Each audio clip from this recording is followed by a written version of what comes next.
हरिओम। एक बार एक व्यक्ति जूते की दुकान में अपने लिए जूते खरीदने गया। उसने बहुत से जूते पहने, उनका ट्रायल किया, लेकिन प्रत्येक जोड़ी जूता उसको काट रहा था पैर में। दुकानदार ने भी दसियों जोड़ी जूते उसको दिखाए, उसको पहनाए, लेकिन सभी जूते उसको पैर में काट रहे थे। दुकानदार भी हैरान परेशान कि मैंने इतना इनको दिखा दिया, ये सारे जूते इनको काट रहे हैं।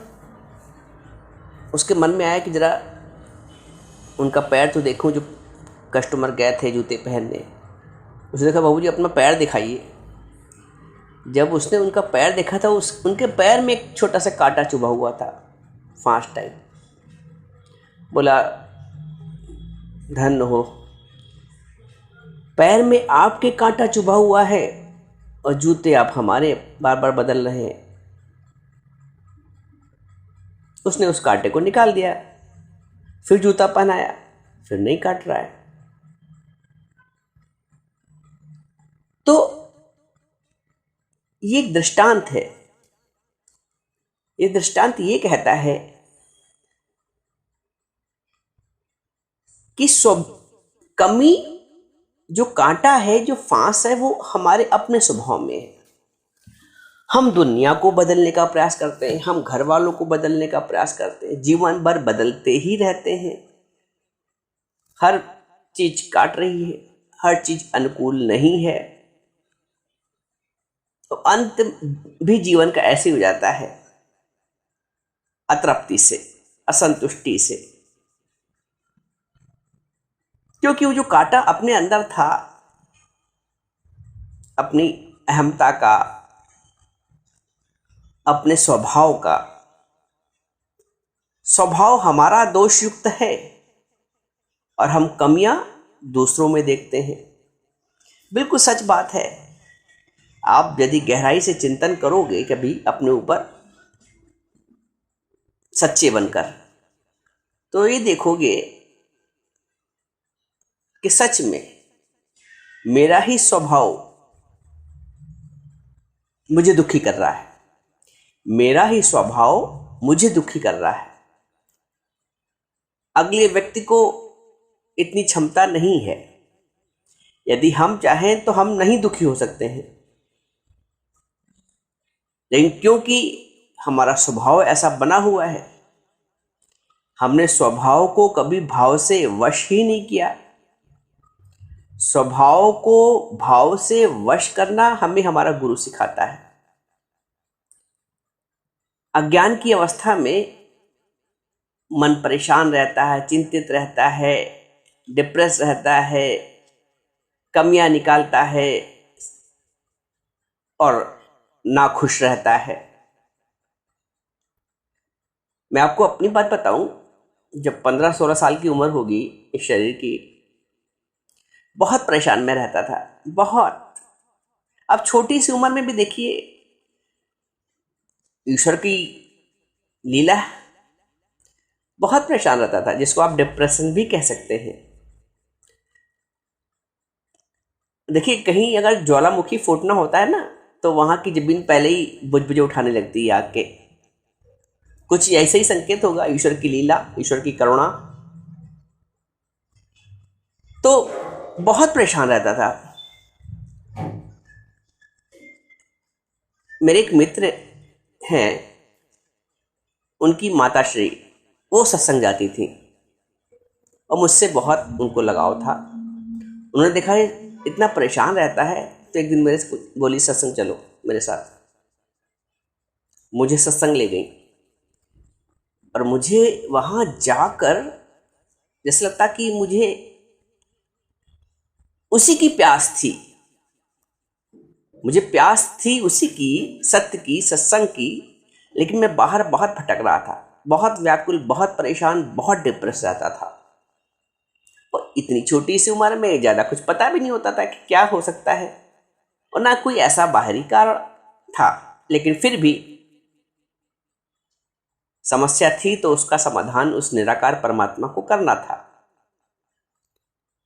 मुझे वो सत्संग ले गई। वहाँ पहली बार मैंने कबीर जी का एक दोहा सुना कि कबीर मम चिंता क्या होए, मेरी चिंता हरि करे, मुझे न चिंता कोई। अब ये बात मेरे अंदर ऐसी घर कर गई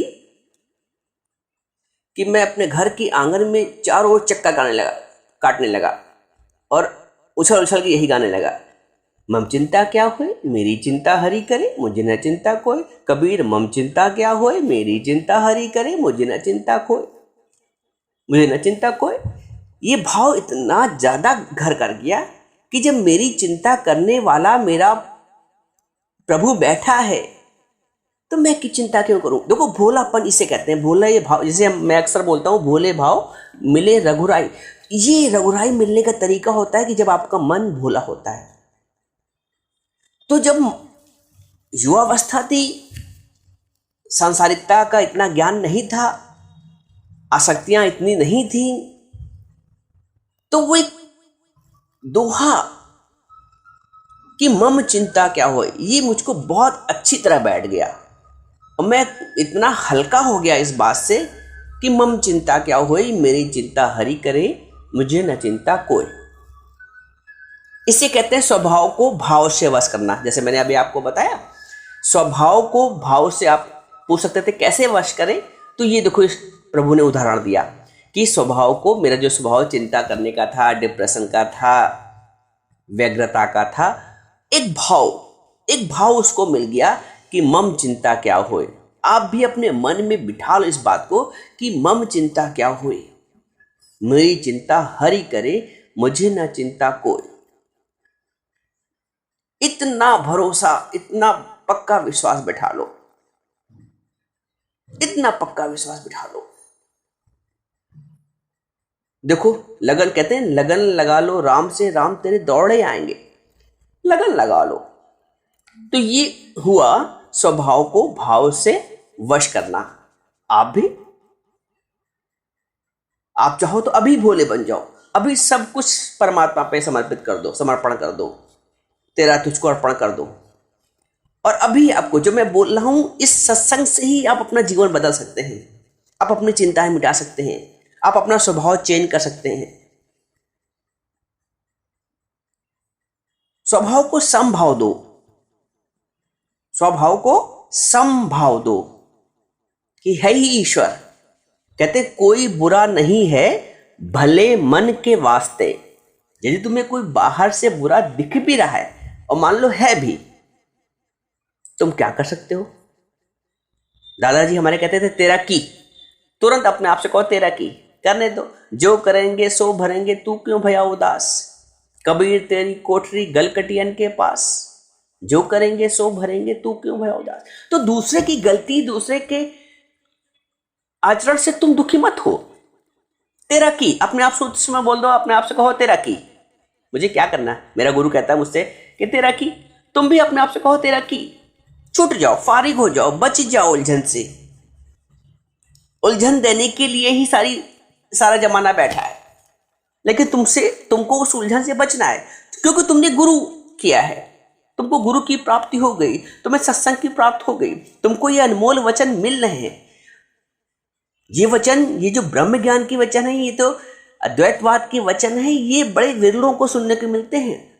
सारी दुनिया में बहुत से गुरु हैं, बहुत से भगत हैं, पंडाल भरे पड़े हैं, लोग झूम रहे हैं, लेकिन वो झूमना बस क्षणिक होता है, थोड़ी देर के लिए होता है, जीवन नहीं बनता है। जिस ज्ञान से जीवन बन जाए वो ज्ञान है। जिस ज्ञान से जीवन बन जाए, क्षणिक मस्ती, चढ़ रही उतर रही, वो मस्ती नहीं हकीकत में। जो चढ़ती उतरती है मस्ती, कल मैंने बताया था आपको, वो हकीकत में मस्ती नहीं है। जो सुख आए फिर नहीं जाए, उसका करो विचार। ऐसा सुख कौन सा है जो आके फिर जाता नहीं है। बाहर के सुख तो सब आते हैं, आए और चले गए। न जाने कितने सुख जीवन में अब तक आए हों, न जाने कितनी अनुकूलताएं जीवन अब तक आई हों, आज कोई नहीं है। जो आज अनुकूलताएं हैं हो सकता कल ना रहे। और ना ही प्रतिकूलता जो अब तक जीवन में आई रही है। जो आज जीवन में प्रतिकूलता है, तुम्हारे अड़चन है, उलझन है, वो कल नहीं रहेगी। गुरु के शब्दों का, गुरु के वचनों पर विश्वास करो। आज जो प्रतिकूलता है, आज जो उलझन है, आज जो समस्या है, कल नहीं रहेगी। गुरु वचनों पर विश्वास करो। तो अपने स्वभाव को भाव से वश करो। इसलिए मैंने आपको अपनी बात बताई, याद आ गई तो। स्वभाव को भाव से वश करो।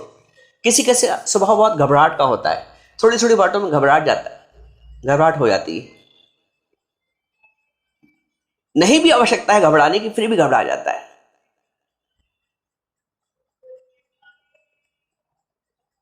क्यों घबराता है? घबराता इसलिए है, अपनी तरफ से देखो तो ईश्वर में विश्वास की कमी, संसार की सत्यता की अधिकता, संसार को जो घटित हो रहा है उसको सत्य मान लिया है। गुरु कहता है जब वो चला गया तो ये जो आज की परिस्थिति आई है, तुम्हारे प्रतिकूल मानते हो जिसको, वो भी चली जाएगी। उसको भी सत्य समझ के ना बैठो। सत्य समझते हो इसलिए घबराहट होती है। भगवान पे विश्वास की कमी है इसलिए घबराहट होती है। छोटा बच्चा जो माँ की उंगली पकड़ के चलता है, पिता की उंगली पकड़ के चलता है, वो घबराता नहीं है, वो सोचता ही नहीं, उसके पास दिमाग ही नहीं घबराने वाला। चाहे कैसी परिस्थितियां हो, उसको मालूम है माँ मेरे साथ है, मैं उंगली पकड़ लो उंगली प्रभु की, प्रभु मेरे साथ है, अनुभव करो। मुझे लगता है हर समय मेरा गुरु मेरे साथ है, मेरा प्रभु मेरे साथ है। तुम भी अनुभव करो, मेरा गुरु मेरे साथ है, मेरा प्रभु मेरे साथ है। अब कुछ नहीं चाहिए, मिल गया जो था कि मिलना, काम का क्या बाकी रहा। मिल गया जो था कि मिलना, काम क्या बाकी रहा। तो ना घबराओ, तो घबराने का स्वभाव से छुटकारा पाओ। दूसरा, नकारात्मक सोचने का स्वभाव।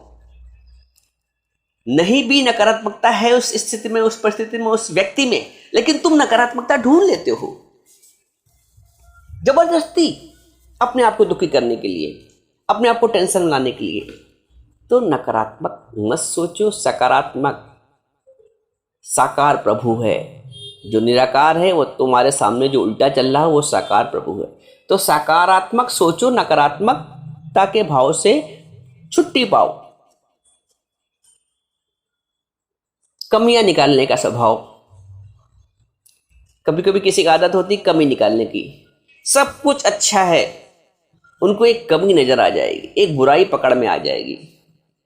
स्वभाव होता है लोगों का, बहुत देखा है। यदि तुम्हारा ऐसा स्वभाव, मैं आपसे बात करूं, मैं दुनिया की बात नहीं करता हूं, मैं आपकी बात कर रहा हूं। यदि ऐसा स्वभाव है कमियां देखने वाला, जैसे वो भैंस कहती गाय से तेरी पूंछ काली, अपना पूरी काली वो नहीं दिख रही उसको, लेकिन गाय की थोड़ी सी पूंछ काली है तो उसको काली दिख रही है। तो यदि ऐसा कमियां देखने वाला स्वभाव है, आज ही दूर करो गुरु के वचनों पे विश्वास करके कि है ही भगवान। सब तालों की एक ही चाबी है ही भगवान। जो विपरीत चल रहा है वो भी, जो कड़वा बोल रहा है वो भी, जो अप्रिय बोल रहा है वो भी, जो कहना मान रहा है वो भी, जो कहना नहीं मान रहा है मेरा वो भी भगवान है ही भगवान। ये सारे तालों की चाबी है, सारी समस्या का समाधान है। कुछ लोगों को इधर की उधर करने की आदत होती है, उनके पेट में पचती नहीं बात।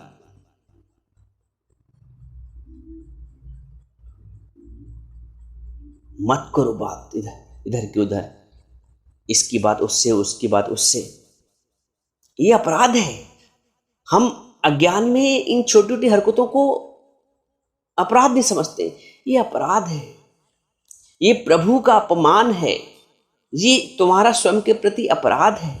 इधर की उधर करना, आज से बंद करो इधर की उधर करना, आज से ये स्वभाव बदलो।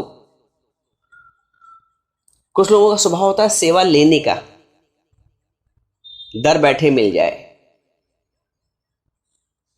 आज तुम ले तो लो सेवा,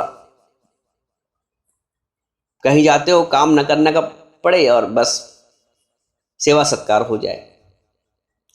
एक दिन तुम्हें सेवा करके चुकता भी करना पड़ेगा। इसलिए आज समय है, आज शरीर स्वस्थ है, आज ही कर डालो। जितनी सेवा कर सकते हो इस तन से, तन मिला ही सेवा के लिए है। तो सेवा करने में कंजूसी मत करो। समझे? कुछ लोगों का स्वभाव होता है बहुत बोलने का, बक बक बक बक बक बक बक बक बक बक बक बक का दिमाग पक जाता है। स्वयं का बक बक करने तो स्वयं का दिमाग पकता है, तो अगले का भी जो हमारे है इर्द गिर्द उसका भी दिमाग पकता है और अपनी इज्जत और सम्मान भी खोता है। बोलत बोलत भय विकारा, बिन बोलत जय जयकारा। कम बोलने का प्रयास करो, कम बोलने का स्वभाव बनाओ, ज्यादा बोलने से छुटकारा पाओ। ये छोटी छोटी समीकरण है, मैं सूत्र दे रहा हूं आपको।